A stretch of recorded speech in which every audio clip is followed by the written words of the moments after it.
మహబూబ్ నగర్ జిల్లా కాంట్రాక్టు అధ్యాపకుల రాష్ట్ర జేఏసీ పిలుపు మేరకు పాలమూరు యూనివర్సిటీలో బంద్ పాటించారు. కాంట్రాక్టు అధ్యాపకుల బంద్కి విద్యార్థులు, విద్యార్థి సంఘాలు మద్దతు తెలిపాయి. కాంగ్రెస్ పార్టీ ఎన్నికల్లో ఇచ్చిన హామీ మేరకు తమను రెగ్యులరైజ్ చేయాలని కాంట్రాక్టు అధ్యాపకులు ప్రభుత్వాన్ని డిమాండ్ చేశారు.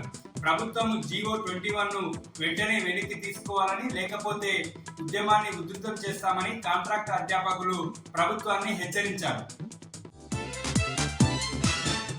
మహబూబ్ నగర్ జిల్లా భూత్పూర్ మండలం అన్నసాగర్ గ్రామంలో వరంగల్ సభ నేపథ్యంలో మాజీ ఎమ్మెల్యే ఆడ వెంకటేశ్వర రెడ్డి ఆధ్వర్యంలో దేవరకద్ర నియోజకవర్గ సన్నాహక సమావేశం జరిగింది. ఏప్రిల్ 27న వరంగల్లో జరిగే బీఆర్ఎస్ పార్టీ ఆవిర్భావ రజతోత్సవ సభ విజయవంతంపై కార్యకర్తలకు, ముఖ్య నాయకులకు మాజీ ఎమ్మెల్యే ఆల దిశానిర్దేశం చేశారు. అనంతరం చెలో వరంగల్ వాల్ పోస్టర్ను ఆవిష్కరించారు. మహబూబ్ నగర్ జిల్లా జడ్చర్ల పట్టణంలోని తన నివాసంలో ఏప్రిల్ 27న వరంగల్లో జరిగే బీఆర్ఎస్ పార్టీ ఆవిర్భావ రజతోత్సవ సభ వాల్ పోస్టర్ను మాజీ మంత్రి లక్ష్మారెడ్డి ఆవిష్కరించారు. అనంతరం చెలో వరంగల్ వాల్ రైటింగ్స్ ను ప్రారంభించారు. ఈ కార్యక్రమంలో బీఆర్ఎస్ పార్టీ ముఖ్య నాయకులు, కార్యకర్తలు పాల్గొన్నారు.